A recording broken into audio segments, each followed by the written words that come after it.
Sa pagpapropagate ko po nung aking konting succulent ay ito po, niready ko po yung aking mga paglalagyan.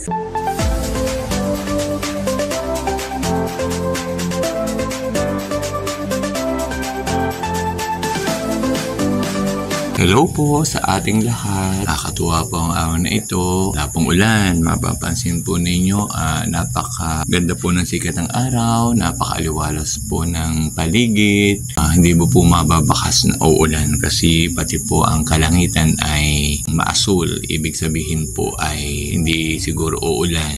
Ayan po ang mga ibon, tuwan-tuwa rin po sa tabi po na aming bakod. Nilalagyan ko po ng pagkain nila, kaya po sila ay dapuan-dapuan at nanginginain. Ang tinutuka po nila ay yung pong mga mumo na o tira naming pagkain ng mami pag kami ay nagtanghalian. At tuwan-tuwa naman po ang mga ibon, simula nang nilalagyan ko po doon. At talaga po sila ay pabalik-balik, kaya nakakatuwa din pong makakita ng padami po ang ibong lumalapit po.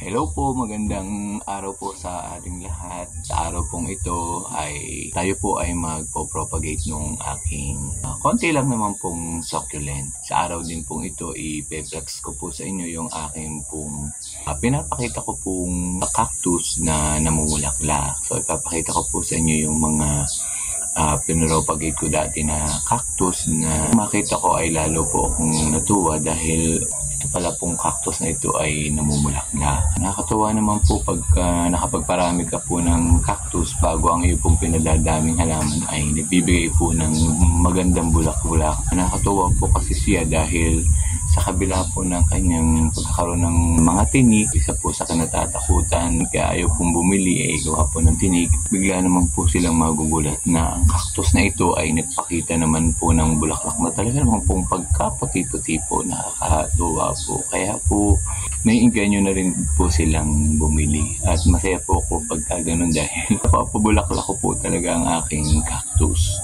Ito po yung aking collection po ng cactus at succulent. Ako po ay mayroon ng video ng tungkol sa cactus. Kung gusto po ninyong makita, i-search nyo lang po yung YouTube channel na kung saan ay i-search po niyo yung aking pong propagate ng mga cactus. Sa video po ngayon, ang aking pong focus ay doon po sa aking ipopropagate na succulent. So ito po yung aking mga konti lang naman pong succulent. Gusto ko rin po silang padamihin katulad po ng cactus. Nagkataon lang po na tuwa po ako nung makita ko po talaga pong ang cactus ay namumulaklak po pala.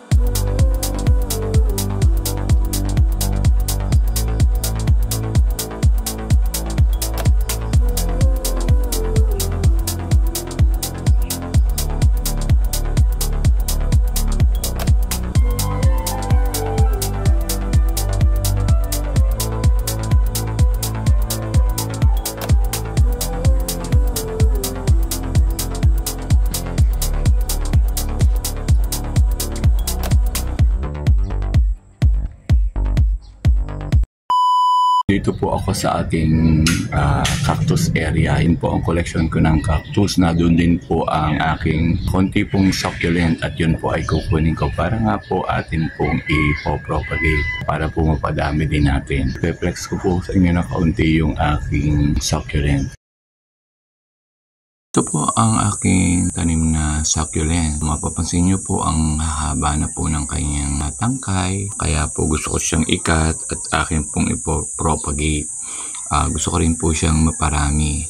Ipopropagate ko po ngayong araw na ito ay ang ating konting succulent. Matutuwa rin po kayo pag nakita po ninyo kung paano siya i-propagate. Natulad din po siya ng pagpapropagate ng cactus. Kaya lang po ang kaibahan po, ang cactus po ay talaga po namang matinik.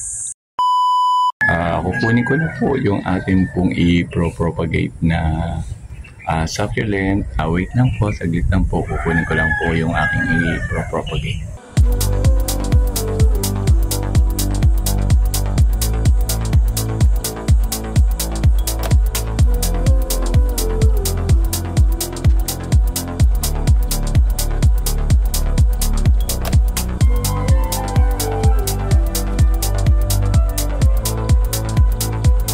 Ayan, nakuha na po natin doon sa aking cactus and succulent area. Ari po ang ating propagate po ang mga ipopropagate nating succulent. Ito po yung ating paglalagyan ng ating pong ipopropagate. Ikat po ang araw pero maaga pa po. Ngayon po ay magsa 7 o'clock pa lang po ng umaga. Maaga po talaga kung gumising para ihanda ko po ang ating ipopropagate.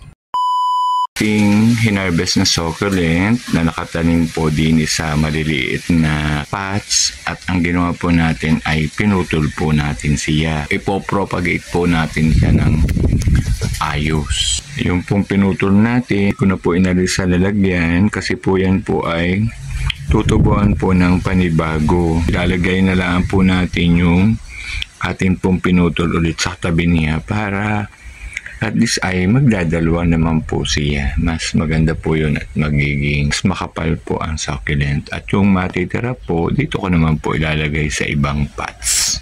Pag po na cut nyo na po ang succulent doon po sa kanyang pinagtamnan, ang susunod po nyong gagawin ay babawasan naman po nyo siya ng dahon.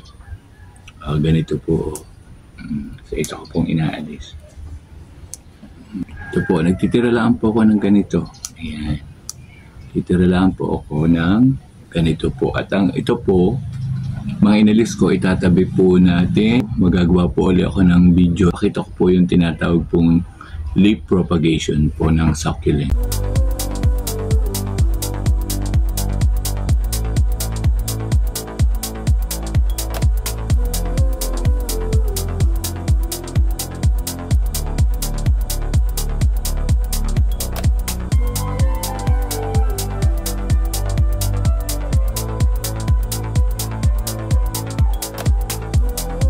Nakatuwa din po mag-propagate po ng succulent.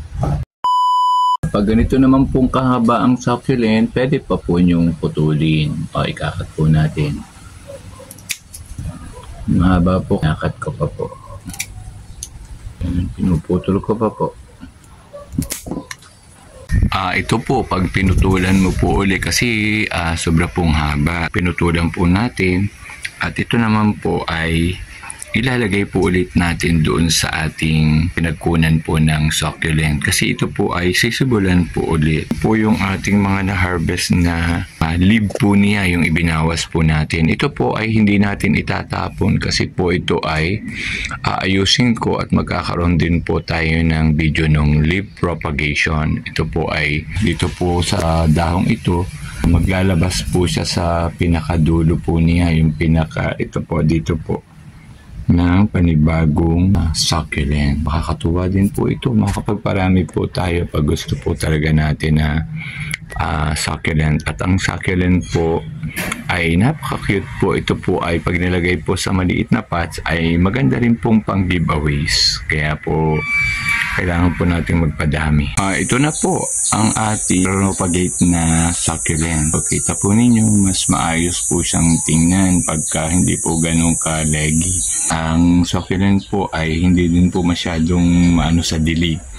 So mamaya po didiligan lang po natin ng kaunti at hahayaan na po natin ulit siya sa isang area. Mas cute po siyang tingnan pagka hindi po ganun katataas na. Diligan po natin siya ng konti para po mas maayos po siya. Yan. So gumagamit po ako nito pag didilig nito pong ganitong bote na binutasan ko po ang dulo para hindi po talaga ang tubig na lalabas ay sobrang dami. Yan. So ganyan po ang ginagawa ko. Konti lang po. Yan. Konti lang po.